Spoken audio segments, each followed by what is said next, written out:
Pag-uwi ni Rigor, hindi napigilan ni Aling Tinding na kumprontahin ito tungkol sa babae niya dahil nakita nila Aling Tinding at ng kapatid niyang si Noy na magkahawak ang mga kamay nito. Pasigaw naman sumagot si Rigor na hindi siya mahuhuli dahil wala naman talagang mahuhuli sa kanya. Kahit na malayo na sa usapan, binanggit pa din ni Rigor ang tungkol sa naengkwentro nila mga suspect dahil isa sa kanila ay tinawag na Tanggol. Samantalang, dahil sa ginawa ni Edwin, nagkagulo sa pamilya nila.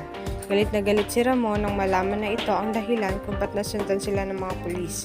Kaya ganun na lang din ang biglaang pagkawala ng malaking pera sa kanila.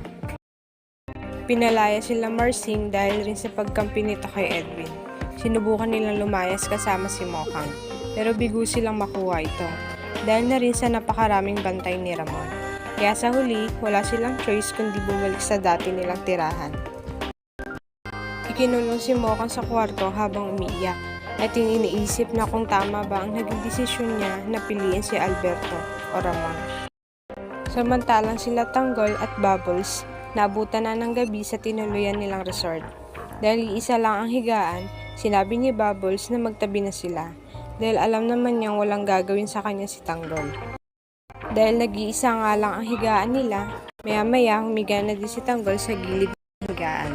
Pero kinabukasan, pagising nila, hindi nila namalaya unti-unti na pala sila nagkakalapit sa isa't isa.